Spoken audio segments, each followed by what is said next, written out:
الحمد للہ رب العالمین، الصلاۃ والسلام علی سید الانبیاء والمرسلین وعلی آلہ الطیبین الطاہرین واصحابہ الراشدین المہدیین، اما بعد فاعوذ باللہ من الشیطان الرجیم، بسم اللہ الرحمن الرحیم، الا بذکر اللہ تطمئن القلوب، صدق اللہ مولانا العظیم۔ ان اللہ وملائکتہ یصلون علی النبی یا ایہا الذین آمنوا صلوا علیہ وسلموا تسلیما۔ الصلاۃ والسلام علیک یا رسول اللہ وعلی آلک واصحابک یا حبیب اللہ۔ الصلاۃ والسلام علیک یا رسول اللہ وعلی آلک واصحابک یا حبیب اللہ۔ قابل صد احترام علماء کرام، برادران اسلام، حاضرین و سامعین، اللہ پاک کا شکر ہے جس نے ہمیں ماہ رمضان المبارک کے تیسرے عشرے میں 27ویں رات میں مسجد کے پاکیزہ ماحول میں محفل ذکر میں حاضری کی توفیق عطا فرمائی ہے۔ بہت ساری نسبتیں اس وقت ہمیں حاصل ہیں۔ رمضان شریف کا مہینہ ہے، مسجد کا ماحول ہے، 27ویں رات ہے، اور آج ختم قرآن کی محفل بھی ہوئی ہے۔ دعا گو ہوں خالق کائنات ان تمام نسبتوں کی برکت ہمیں نصیب فرمائے۔ یہ شب بیداری جو آپ کر رہے ہیں، اللہ تعالیٰ اسے قبول فرمائے، اور آج کی رات کا جاگنا ہمارے لیے قبر و حشر میں باعث بخشش بنائے، اور ہمیں اس طرح جاگنے کی توفیق دے جس طرح وہ راضی ہوتا ہے۔ کچھ جاگن کچھ جاگ نہ جانن، کچھ جاگ دیاں وی ستے، کچھ نانو رب ستیاں ملدا، کچھ جاگ دیاں وی گئے مٹھے، کچھ جاگن کچھ جاگ نہ جانن۔ ہمیں جانچ نہیں ہے کہ کس طرح شب بیداری کی جاتی ہے، ہم تو بس سچے لوگوں کی نقل کر کے بیٹھے ہوئے ہیں کہ ان سچوں کے صدقے اللہ تعالی ہماری اس نقل کو قبول فرما لیں۔ تلاوت ہوئی، نعت خوانی ہوئی، اور تقویٰ کے موضوع پر ایک جامع خوبصورت گفتگو آپ نے سماعت فرمائی۔ اب ہم محفل ذکر کی طرف بڑھ رہے ہیں جو کہ اس پھول کی خوشبو ہے۔ ایک ہوتا ہے جسم، ایک ہوتی ہے جان۔ تو جو جان ہے اس کے بغیر جسم بیکار ہوتا ہے، تو اللہ اور اس کے رسول کا ذکر وہ اس محفل کی جان ہے۔ میں نے آپ کے سامنے مشہور آیت مبارکہ تلاوت کی ہے، الا بذکر اللہ تطمئن القلوب۔ الا، خوب غور سے سنو، متوجہ ہو کے سنو، خبردار ہو جاؤ۔ الا بذکر اللہ، اللہ کے ذکر کے ساتھ تطمئن القلوب، دلوں کو سکون ملتا ہے، اطمینان ملتا ہے۔ انسان کے دو وجود ہیں، ایک مادی وجود ہے، ایک روحانی وجود ہے۔ ایک ظاہری وجود ہے جو سر کی آنکھوں سے نظر آ رہا ہے، اور ایک باطنی وجود ہے جو روح کی آنکھوں سے نظر آتا ہے۔ یہ جو ظاہری جسم ہے اس کی خوراک متعین ہے، وہ خوراک ہم اس جسم کو دیتے ہیں تو جسم کا نظام چل رہا ہے۔ جب جسم میں انرجی گھٹتی ہے تو بھوک لگتی ہے، ہم کھانا کھاتے ہیں، جسم کو انرجی ملتی ہے، بھوک ختم ہو جاتی ہے، پھر کچھ دیر اطمینان کی حالت رہتی ہے، پھر جب انرجی گھٹتی ہے دوبارہ بھوک لگ جاتی ہے، ہم پھر اس جسم کو خوراک دیتے ہیں، طاقت ملتی ہے بدن کو، اطمینان کی حالت رہتی ہے۔ اسی طرح جسم کو پیاس لگتی ہے تو ہم پانی پلاتے ہیں،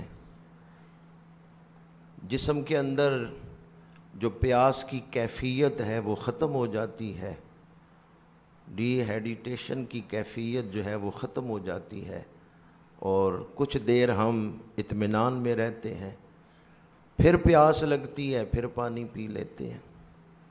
تو جس طرح جسم کو خوراک کی ضرورت ہے، انسان کے باطن کو جو روح ہے اس کو بھی خوراک کی ضرورت ہے۔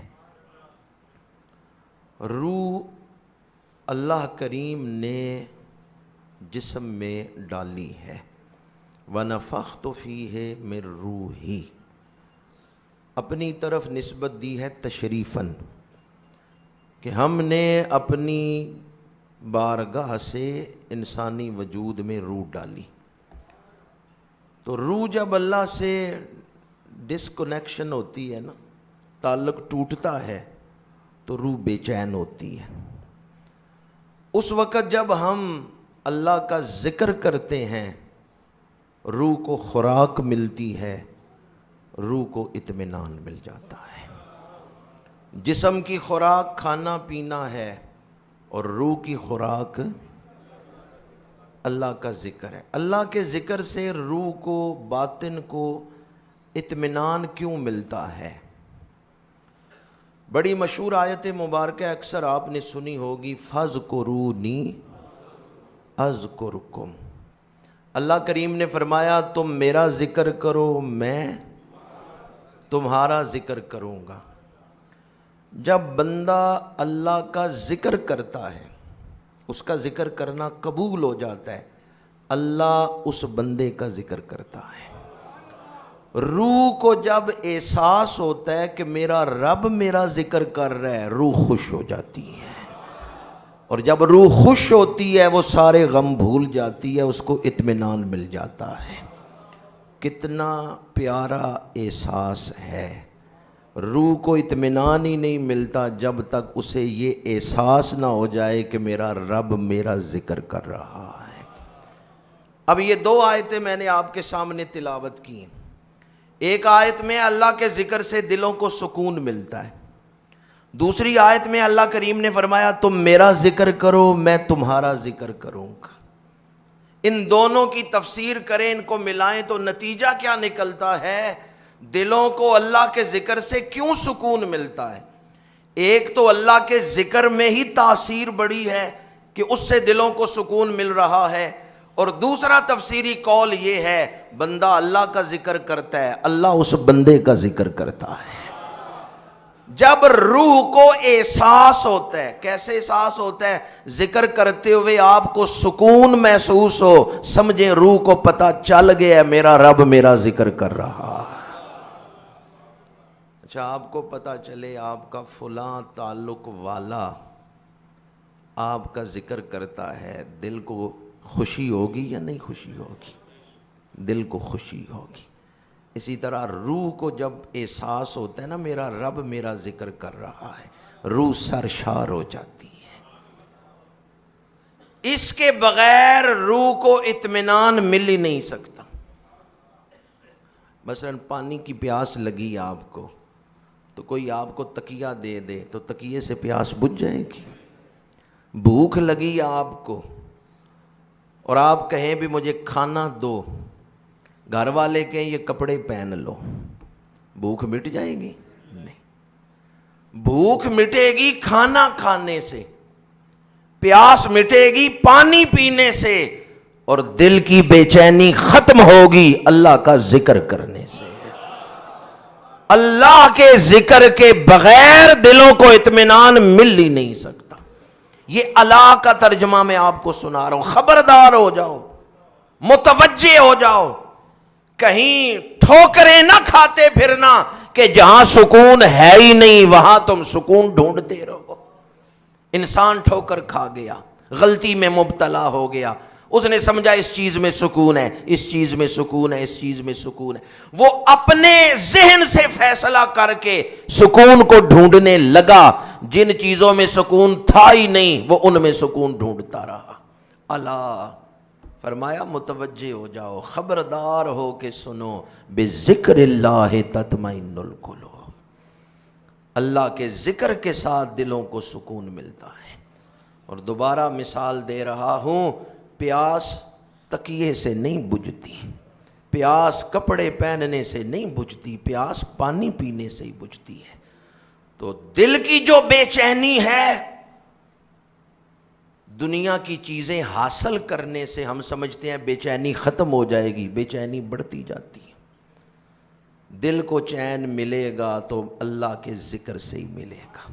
کیوں؟ بندہ جب اللہ کا ذکر کرتا ہے اللہ اس بندے کا ذکر کرتا ہے، اور اس تصور سے ہی روح جھومنے لگتی ہے کہ آپ کو کئی دفعہ یہ محسوس ہوا ہوگا، آپ ذکر کر رہے ہیں، غم دور ہو گئے، دلوں کو سکون مل گیا، اس وقت روح کو احساس ہو گیا تھا میرے اوپر نور نازل ہو رہا ہے۔ روح نور میں نہا رہی ہوتی ہے، روح اس وقت نور میں منور ہوتی ہے جس وقت ہم اللہ کا ذکر کرتے ہیں، اس وجہ سے دلوں کو سکون مل جاتا ہے۔ دنیا میں کئی مشکلات ہیں، کئی پرابلمز ہیں، کئی ایسے اسباب ہیں جن سے ڈپریشن پیدا ہوتا ہے، انسان پریشان ہو جاتا ہے، بہت ساری مشکلات ہیں زندگی میں۔ پتہ ہے سب سے بڑی پرابلم کیا ہے، سب سے بڑی مشکل کیا ہے؟ تمام مشکلوں کی جڑ یہ ہے کہ بندہ اللہ کا ذکر چھوڑ دے، اس نے اپنے اوپر مشکلات کے دروازے کھلوا دیے۔ بیمار ہونا بھی مشکل ہے، کاروباری نقصان ہونا یہ بھی مشکل ہے، اور گھریلو ناچاکیاں یہ بھی پریشانی ہے، لیکن یہ ساری چھوٹی پریشانیاں ہیں۔ ان سب میں بڑی پریشانی یہ ہے کہ بندہ اللہ کا ذکر چھوڑ دے۔ یہ میں تو آپ کو چٹھی پڑھ کے سنا رہا ہوں، بخاری شریف اٹھا کے دیکھیں۔ بخاری شریف میں میرے آقا کریم صلی اللہ علیہ وآلہ وسلم کا فرمان ذیشان ہے، فرمایا اللہ کا ذکر کرنے والا اور ذکر نہ کرنے والا وہ دونوں اس طرح ہیں جس طرح زندہ اور مردہ۔ تو نگاہ رسالت میں وہ شخص جس نے اللہ کا ذکر چھوڑ دیا وہ کس کی مثل ہے؟ مردے کی مثل۔ اور زندہ کون ہے؟ جو کیا کر رہا ہے؟ جو اللہ اللہ کر رہا ہے، جو اللہ کا ذکر کرتا ہے، جو اللہ کو یاد رکھتا ہے۔ قرآن پاک میں ہے وَمَنْ أَعْرَضَ عَنْ ذِكْرِي فَإِنَّ لَهُ مَعِيشَةً ضَنْكًا، جس نے ہماری یاد سے منہ پھیرا اس کی زندگی تنگ ہو جائے گی، اس کو زندگی میں مشکلات کا سامنا کرنا پڑے گا۔ ذکر کی برکت سے اس پر راستے کھلتے جائیں گے۔ مطلب یہ نہیں کہ پریشانیاں نہیں آئیں گی، پریشانیاں آئیں گی، پریشانی سے نکلنے کا راستہ مل جائے گا۔ این پریشانیوں میں بھی جو ذاکر ہے اس کا دل اطمینان سے سرشار رہے گا۔ وَمَنْ أَعْرَضَ عَنْ ذِكْرِي، فرمایا جس نے میرے یاد سے منہ پھیرا۔ اس کائنات کی سب سے بڑی حقیقت اللہ ہے، اس کائنات کی سب سے بڑی حقیقت وجد آفری انداز میں اللہ کا لفظ دل سے نکلے۔ آپ کے ہاں بہت ساری چیزیں حقیقت ہیں، فلاں چیز حقیقت ہے، فلاں چیز حقیقت ہے، فلاں چیز حقیقت ہے، یہ سب اللہ کی مخلوقات ہیں۔ اس کائنات کی سب سے بڑی حقیقت اللہ کی ذات ہے، اس کائنات کی سب سے بڑی حقیقت اللہ ہے۔ ذات ہے تو صرف اللہ ہے، باقی سب اس کے مظاہر ہیں، اس کی مخلوقات ہیں۔ نبی بنائے ہیں تو اللہ نے بنائے ہیں، رسول بنائے ہیں تو اللہ نے بنائے ہیں، ولی بنائے ہیں تو اللہ نے بنائے ہیں، سورج، چاند، ستارے، تمام مخلوقات یہ اللہ کی تخلیق ہے، یہ اللہ کی صفات کے مظہر ہیں کہ اللہ نے انہیں شانیں عطا فرمائی ہیں۔ اس کائنات کی سب سے بڑی حقیقت، جو کائنات کی سب سے بڑی حقیقت کوئی بھول گیا، اس سے ہی ڈسکنیکٹ ہو گیا، اس سے ہی تعلق توڑ دیا، اس کی زندگی میں سکون کیسے ہو سکتا ہے؟ زندگی اللہ کی یاد میں رہنا۔ بعض لوگ زندگی پر اپنا اپنا تبصرہ کرتے ہیں نا، بالخصوص ادیبوں اور شاعروں کے ہاں یہ بات بڑی معروف ہے، زندگی کسے کہتے ہیں، زندگی کسے کہتے ہیں۔ تو ایک فقیر سے بھی سن لے زندگی کسے کہتے ہیں۔ ایک درخت کو شاعر دیکھے تو اور بات کرے گا، حکیم دیکھے تو شاعر کہے گا اس کا قد میرے محبوب کی طرح ہے، حکیم کہے گا اس کے پتوں میں فلاں بیماری کا علاج ہے۔ تو ہر کوئی اپنی اپنی سائنسدان دیکھے گا تو کہے گا یہ درخت جو ہے دن کے وقت آکسیجن خارج کرتا ہے، رات کے وقت کاربن ڈائی آکسائڈ خارج کرتا ہے۔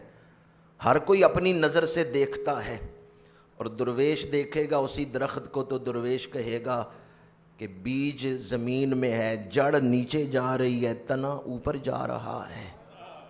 وہ کون سی ذات ہے جس نے ایک ہی بیج کو مخالف سمت میں چلا دیا ہے کہ جڑ زمین کے اندر پھیل رہی ہے، تنا اوپر نکل رہا ہے۔ تو اندازے فکر بدل جائے تو نتیجہ بدل جاتا ہے۔ زندگی کسے کہتے ہیں؟ زندگی اپنی خواہشیں پوری کرنے کا نام، زندگی اپنی آرزویں پوری کرنے۔ بعض لوگوں نے سمجھا ہے زندگی اپنا دل خوش کرنے کا نام، کہ اپنا دل خوش کر لیں، زندگی اس کے لیے عطا کی گئی ہے۔ ٹھیک ہے، بہت سارے لوگ، اربوں لوگ اپنی زندگی برباد کر کے جاتے ہیں اپنے دل کو خوش کرنے کے پیچھے، دل پھر بھی خوش نہیں ہوتا، وہ پھر بھی راضی نہیں ہوتا۔ ایک خواہش پوری کریں وہ دوسری خواہش کر دیتا ہے۔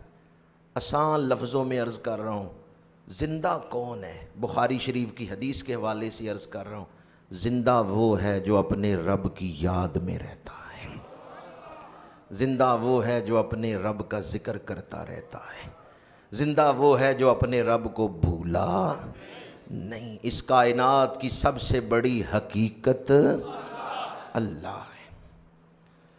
آج میں نے آپ کے سامنے جو تفسیر عرض کی ہے کہ جب بندہ اللہ کو یاد کرتا ہے، اللہ بندے کو یاد کرتا ہے۔ حضرت بابا فرید الدین مسعود گنج شکر رحمۃ اللہ تعالیٰ علیہ سے کسی نے پوچھا کہ قرآن میں ہے فاذکرونی اذکرکم، آپ کو پتہ ہے آپ کا رب آپ کو کب یاد کرتا ہے؟ تو آپ نے فرمایا جب میرے دل میں اس کا ذکر کرنے کی خواہش پیدا ہوتی ہے، میں ادھر بیٹھ کے اس کا ذکر کرتا ہوں، مجھے یقین ہے میرا رب فرشتوں کی محفل میں میرا ذکر کر رہا ہے۔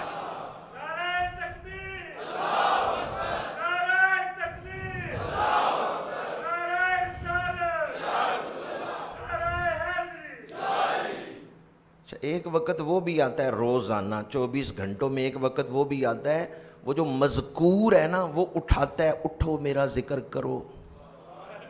ہم نہیں اٹھتے۔ حدیث سنی ہوئی ہے نا آپ نے، ہر رات کے آخری حصے میں اللہ تعالیٰ اپنی شان کے مطابق آسمان دنیا پہ نزول اجلال فرماتا ہے اور صدائے رحمت بلند کرتا ہے، حل من داع یستجاب لہ۔ ہر رات کے آخری حصے میں آسمان دنیا سے یہ صدائے رحمت بلند ہوتی ہے کوئی مانگنے والا کہ اسے عطا کیا جائے۔ اس کا مطلب کیا ہے کہ وہ جو مذکور ہے وہ اٹھاتا ہے، اٹھو میرا ذکر کرو۔ اب اس وقت کوئی اٹھ کے ذکر کرے نا تو روح کا کنیکشن جلدی جڑ جاتا ہے۔ اصل مقصد تو ہے کہ روح کا کنیکشن جوڑنا۔ روح کسے کہتے ہیں؟ اس پر مفسرین نے بڑے نکات لکھے ہیں۔ ایک قول یہ ہے اللہ نے انسانی وجود میں ایسی شے رکھی ہے جو اللہ سے رابطہ کر سکتی ہے۔ رابطہ تو اصول و ضوابط کے تحت ہی ہوگا، لیکن اللہ نے انسانی وجود میں ایک ایسی شے رکھی ہے جو اللہ سے رابطہ کر سکتی ہے۔